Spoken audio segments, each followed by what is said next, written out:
Inaugurado em dezembro de 1953, o pavilhão Padre Manuel da Nóbrega está situado dentro do próprio Parque do Ibirapuera.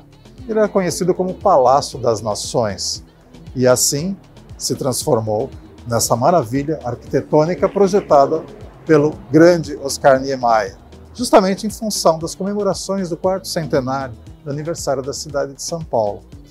Ele passou por várias utilidades, né?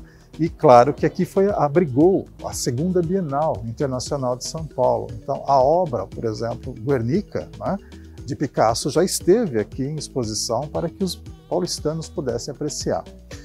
Hoje tudo mudou, funciona aqui o Museu Afro-Brasil, né? E aí nós vamos encontrar um universo da cultura africana e afro-brasileira à disposição dos seus visitantes, né? Um espaço bastante renomado, inaugurado em 2004, que eu gostaria que vocês conhecessem.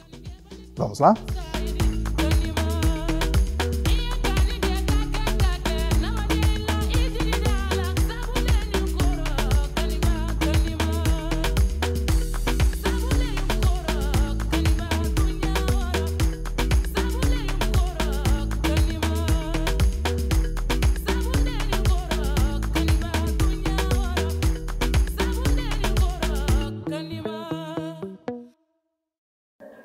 Estamos aqui então no hall de entrada do Museu Afro-Brasil, né, aqui no Parque do Ibirapuera. E aqui então é a grande recepção, né, dentro do próprio pavilhão.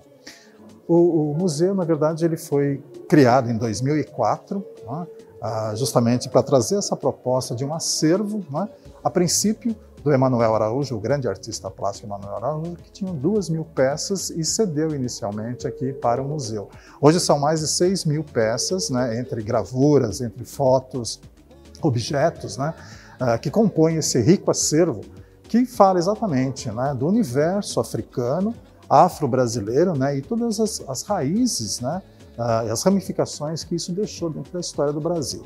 Uma proposta diferente, né, de contar realmente a influência da cultura afro no território brasileiro e de uma forma bastante positiva, né, enaltecendo de fato, né, esse sentido de pertencimento do negro no território brasileiro e a sua representatividade para a cultura nacional. Então é um espaço bem diferente, único na cidade, né, que realça bastante essa questão da cultura afro na cidade de São Paulo. Vamos lá?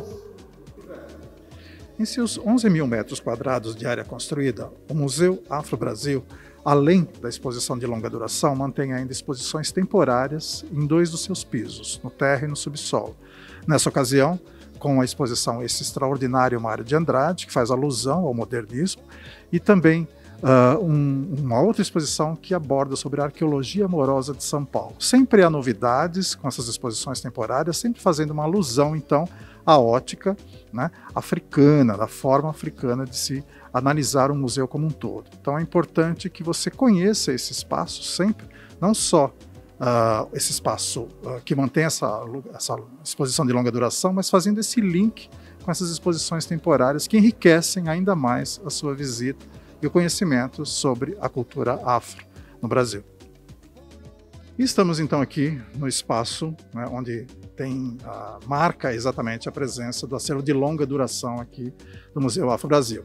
E o Gabriel Rocha, que nos acompanha aqui, vai falar um pouquinho para a gente sobre o que é esse espaço, né, principalmente em relação à questão da África enquanto diversidade e permanência, né, um dos núcleos aqui do museu. Bom, nesse ponto onde estamos, ele marca uma convergência entre alguns núcleos temáticos do Museu Afro-Brasil, dentre eles o África Diversidade e Permanências, que é um núcleo que, como o próprio nome já diz, busca dar conta da diversidade, da pluralidade cultural, histórica do continente africano e das suas permanências em nós brasileiros, né? Suas permanências para a história e para a cultura brasileira. Aqui atrás nós temos um totem, né? Uma obra de um artista do Benin chamado Kifuli do Sul. Portanto, é uma obra que ela está entre o núcleo A Mão Afro-Brasileira, que é um núcleo de artes, e o núcleo África Diversidade e Permanência. Na medida em que ela brinca, né, na medida em que ela traz elementos tradicionais, né, das culturas africanas, das culturas do Benin, né, da cultura Fon, da qual faz parte o Kifuli, e ela ressignifica, trazendo elementos da modernidade, né, da arte contemporânea. Ainda aqui, falando do continente africano, nós temos uma coisa bastante curiosa, né, que é a árvore chamada baobá, né, que representa muito, né, o continente africano. E ela tem uma história, né, tem uma representatividade que eu gostaria que o nosso amigo Gabriel falasse um pouquinho a respeito disso. Bom, os baobás são árvores bastante conhecidas, né, quando se fala em África. São essas árvores centenárias, né, podem durar até mais de 1000 anos, e são árvores sempre associadas à questão da memória, à questão da sabedoria, né, à questão da transmissão do conhecimento, né, entre gerações, né, associa-se às imagens dos griots, né, aos baobás, os ancestrais, os anciãos, e fala-se também, né, sobre os baobás serem a árvore do esquecimento, né, terem se tornado a árvore do esquecimento no período do tráfico de africanos escravizados para as Américas, né. Fala-se sobre dar 7 voltas em torno de um baobá faria com que os africanos se esquecessem, deixassem ali o seu passado, deixassem toda a bagagem que carregavam para assim sofrerem menos do outro lado da travessia, né? Do outro lado da Calunga, do outro lado do Atlântico. Mas sabemos que o baobá ele é a árvore da memória, na medida em que tudo que há de africano, né, que permanece vivo, né, foi trazido com essas pessoas, ou seja, essas pessoas elas não esqueceram, não deixaram o seu passado lá do outro lado do Atlântico, quando vieram para cá, quando foram trazidas para cá.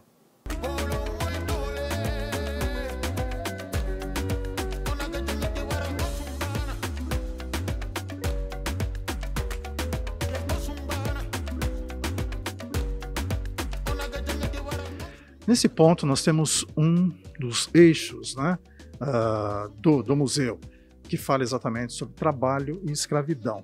E é exatamente aqui, através dessas imagens, que a gente pode perceber a influência, né, que o negro deixou, obviamente, através dos ciclos econômicos passados em terras brasileiras, né? E é isso que eu gostaria aqui que o Gabriel falasse isso para a gente, pontuando então algumas dessas peças para a gente. Bom, a escravidão ela foi a principal forma de produção, né, que vigorou no Brasil durante pelo menos 3 séculos e meio. E durante esse período, a massa de trabalhadores eram africanos e seus descendentes, escravizados. E durante esse período em que vigorou a escravidão, né, nós tivemos alguns ciclos econômicos, como o da cana-de-açúcar, o ciclo da mineração, né, o ciclo do ouro, o ciclo do café, né, e outros ciclos talvez um pouco menores, como o da borracha, do algodão, mas que, enfim, todos esses ciclos eles contaram com a participação decisiva, na verdade foram movimentados com a força de trabalho de africanos e seus descendentes. E lembrando que quando falamos de força de trabalho, não estamos falando apenas da força física, mas estamos falando também dos saberes que envolvem, né, das técnicas, dos métodos que envolvem a realização de cada um desses trabalhos. Inclusive, as peças, né? As peças feitas em ferro, em madeira, nelas nós vemos também técnicas que já existiam no continente africano, né? Assim como as técnicas agrícolas e de mineração também. Bom, como vemos na cultura material presente aqui no Museu Afro-Brasil, né? A exemplo dos alambiques, a exemplo das formas de pão de açúcar, né? Que fazem uma alusão ao morro no Rio de Janeiro, né, aquela montanha rochosa, né, chamada Pão de Açúcar por conta do formato, né, que se assemelha ao formato dessas formas. E então o ciclo canavieiro ele está representado aqui também, né, lembrando que a cana-de-açúcar o ciclo da cana foi o primeiro grande ciclo econômico do Brasil e foi o que introduziu a escravidão em larga escala, né, na colônia portuguesa que viria a ser o Brasil posteriormente. Como referência ao núcleo de religiosidade, né, religiões afro-brasileiras, nós temos aqui um grande exemplo que faz menção exatamente aos orixás, né, e aos cultos, de uma forma geral, que permanecem ainda aqui no Brasil em função da vinda, né, dos negros africanos. E nós temos um exemplo aqui que é esse assentamento de Xangô, né, um altar, na verdade, que faz referência a esse que foi o rei da Nigéria. E eu gostaria de confirmar isso com o Gabriel. Bom, o núcleo de religiosidade, ele traz um pouco das matrizes africanas nas religiões brasileiras, dentre elas o candomblé, trazido por africanos da região onde se situa hoje Nigéria, Benin e Togo, né? E como o Carlos já fez referência aqui, nós temos um altar para Xangô, né, que foi rei de Oió, né, que corresponde a essa região que eu mencionei, né, esses 3 países atualmente. E Xangô era um orixá ligado à justiça, né, ligado ao fogo. E cada um dos orixás representados aqui são ligados a algum elemento da natureza também. E além das religiões de matrizes africanas, o núcleo de religiosidade ele mostra também como o catolicismo, né, como o cristianismo no Brasil, em alguma medida, foi também africanizado, né, em suas formas populares. Sagrado e profano. Neste núcleo do museu, serão abordadas, então, as manifestações populares, as festividades, né, trazidas, então, de origem africana e adaptadas em terras brasileiras, que geraram, então, um processo de aculturação. E é isso que a gente vai observar aqui, com várias espécies de peças, inclusive, né, que o Gabriel, então, vai abordar para a gente. Bom, Sagrado e Profano, também popularmente conhecido como núcleo de festas, né, do museu, como o Carlos falou, traz um pouco das festividades, né, algumas das festividades populares que nós temos aqui no Brasil.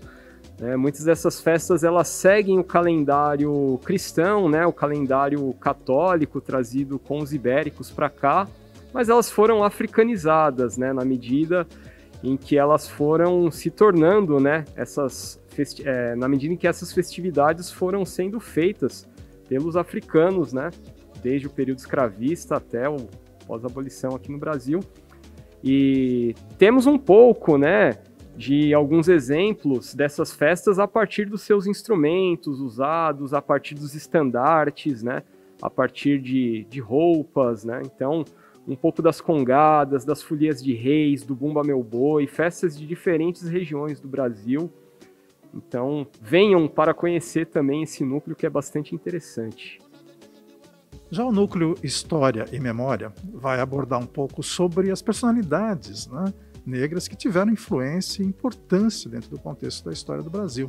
Né? Várias personalidades do passado e do presente, da contemporaneidade, inclusive. E nós temos, inclusive, aqui um exemplo, né, o Zumbi dos Palmares, que realmente retrata e representa muito bem um período, né, da história do Brasil, contando um pouco desse processo da escravidão. E eu gostaria de ter o testemunho aqui do nosso Gabriel para mencionar a respeito disso, dessas personalidades que estão aqui expostas. Bom, o Núcleo de História e Memória, ele faz referência a personalidades e a fatos históricos, passagens da nossa história que contaram com a participação decisiva da população negra, né? E dentre as personalidades retratadas aqui, né, além do próprio Zumbi, que faz uma referência a Palmares, né, um capítulo muito interessante da nossa história, temos também figuras de outras épocas, de outros períodos, né, como Luiz Gama, como Teodoro Sampaio, como André Rebouças, enfim, escritores como Machado de Assis, Lima Barreto. É um núcleo bastante interessante para poder pensar a história do Brasil, essa presença negra também para além da escravidão, né? Pensar essa presença negra para um período posterior à escravidão e pensar uma história de luta também, né? Da participação da população negra no próprio processo de abolição, né? O núcleo A Mão Afro-Brasileira fala um pouco sobre os artistas plásticos negros que deixaram grandes obras aqui no território do Brasil, fazendo menção então aos seus estilos, né, desde o período colonial, falando sobre barroco, sobre rococó, até arte popular e arte contemporânea, né, que estão registrados então aqui através das suas obras. Confirma isso para a gente, Gabriel? Bom, a Mão Afro-Brasileira é esse núcleo que confere centralidade à presença negra no mundo das artes no Brasil.